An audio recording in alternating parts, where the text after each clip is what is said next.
Сәлем достар, бүгін сіздерге өте оңай пирогтың рецептісімен бөлісемін. Алдымен таза ыдысымызға 4 жұмыртқамызды жарып аламыз. Жұмыртқамыздың үстіне шекерімізді қосып, жақсылап миксерлейміз. Шамамен 7-10 минуттың арасында миксерлегеннен кейін біздің массамыз осылай әппақ болып 2 есе ұлғаяды. Осы массаның үстіне 4 ас қасық сүтімізді құямыз. Үй сүті, қол сүті, магазин сүті ешқандай айырмашылығы жоқ, және температурасы маңызды емес. Және де тағы да 2 ас қасық сұйық майымызды құямыз. Миксермен жақсылап бір шайқап араластырып аламыз.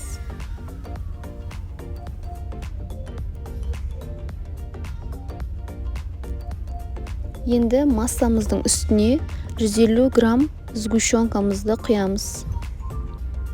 Осындай бір қалып сгущенканың тең жартысы. Тағы да миксермен жақсылап араластырып аламыз.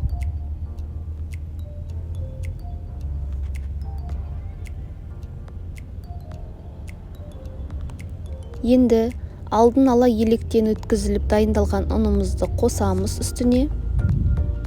Шамамен 140 грамм, және де үстіне разрыхлителімізді қосамыз 10 грамм, немесе 1 шай қасық. Жақсылап массамыз бір келкі болғанша араластырып аламыз. Енді формамызды маймен жақсылап майлап аламыз.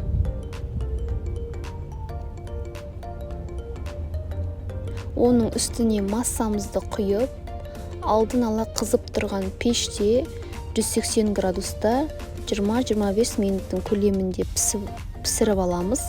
Осылай пирогымыз қызарған кезде тексеріп аламыз.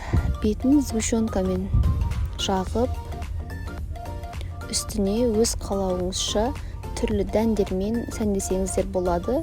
Менде грецкий орехтер, осылай сәндеп дастарханға ұсына берсеңіздер болады.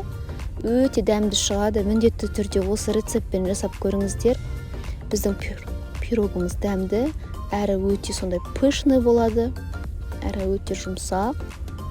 Барлықтарыңызға ас болсын. Сіздермен болған Фариса Тілеулес. Каналыма тіркеліп, өзге де рецепттерді көріңіздер.